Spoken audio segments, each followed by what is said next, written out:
请坐，请坐。今天怎么样？感觉特别好。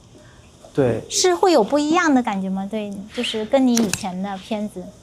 我觉得非常不一样。因为今天其实我感觉整个拍摄每一套都感觉像是一个小故事一样。就能从冯老师他的片子里面看出一些有灵魂的东西，就感觉好像是一部电影的一个封面，或者是某一个剧照一样，就感觉特别有故事感。是不是会觉得就是就像你拍电视剧啊，拍这种感觉一样的，然后整个过程当中你能够想象到一些故事的画面？是的，就是感觉不单单是在拍摄平面，而是像在演绎一段故事一样，或者说是穿越到了某一个剧集当中，然后去体验当下的角色的生活一样，就感觉好像是不是开始进组拍戏了的感觉。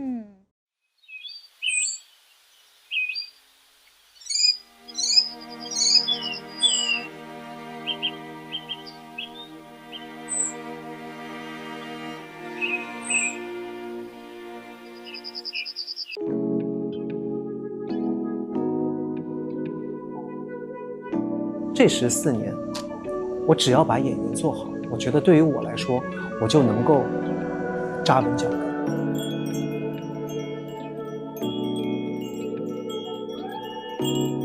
我不求每个角色一眼看上去就是不同的，我只求这个角色就是这个角色本身，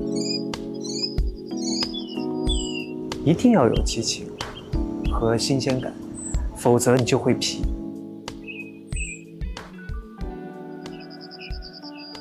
我非常满意，也非常享受目前的生活状态。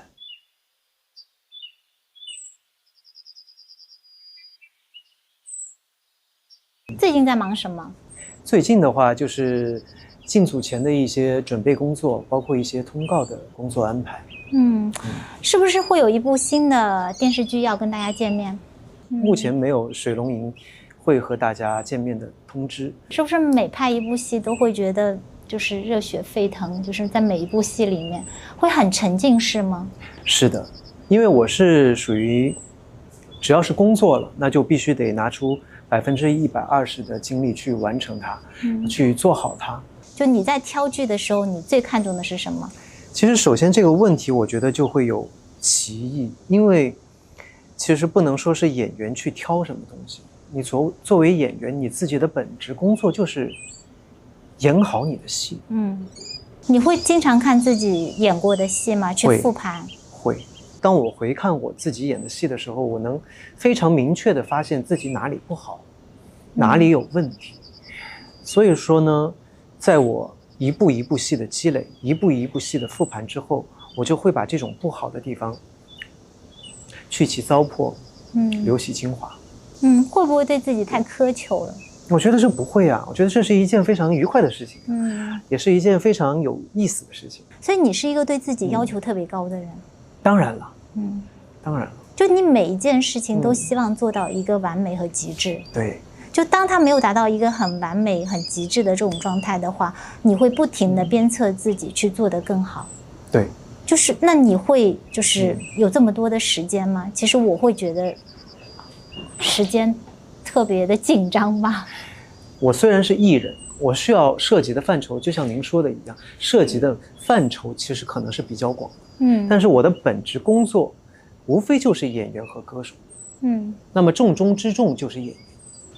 所以其实对于我来说，这14年我只要把演员做好，我觉得对于我来说，我就能够扎稳脚跟。对，可能我现在还没有做好，但是我知道了如何让自己越来越好的方法。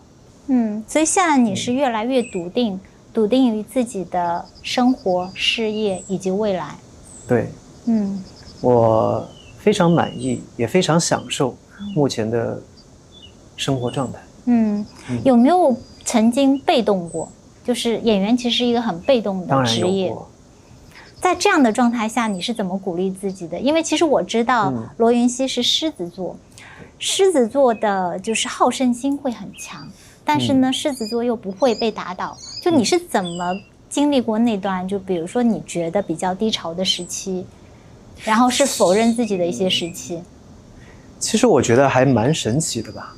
虽然自己是狮子座，但是即便自己失败了，可能那种挫败的心理并不足以击溃我。也许失败对于大部分人来说是打击，是痛苦，是一种难以接受的状态。但是失败可能对于我来说就是一种，你要去思考，失败的原因是什么，然后你是哪方面做得不够，然后我可能并不会觉得我的失败是难受的，是一种无法接受的。所以我觉得其实当我在迷茫的时候，或者是我在挫败的时候，我就会想，是不是自己哪儿确实做得不够好，是不是自己确实在业务能力上有所欠缺。那么我发现确实是这样的，那么我就一点都不会难受，因为就是你没做好，那么就去让自己做得更好。演戏演到一定阶段会不会出不来？肯定会啊，肯定会啊。就是说，当导演喊卡了之后，你肯定会还在那个情绪当中。会释放天性吗？必须要释放天性。最重要的一点就是不能有包袱，就是你不能去想太多。就我设计我这场戏要怎么演，我什么样的动作，我哪个角度好看，太多包袱了。真正的进入到角色，进入到情境，就是你知道有摄像机在拍你，但是呢，你完完全全的活在了当下。无视所有的一些存在。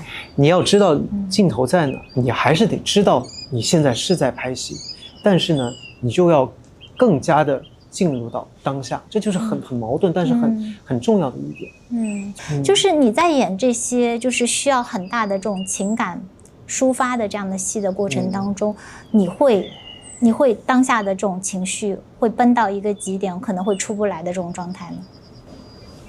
对于我来说，情绪戏就是大的情绪戏一定是场次的背景大于你现场的演绎。我不知道你能不能理解这个意思，就是说这场戏它到底在讲什么，它到底需要你演绎出一个什么样的故事，这是重要的，而不是说你流泪了是重要的。这场戏它在讲什么，这是最重要的。哪怕你可能这场戏并没有流泪，但是你同样打动了观众，哪怕就是泪水在眼睛里边含着，但是呢，你的状态是对的，是完全进入到当下的那个规定情境的，这也是对的。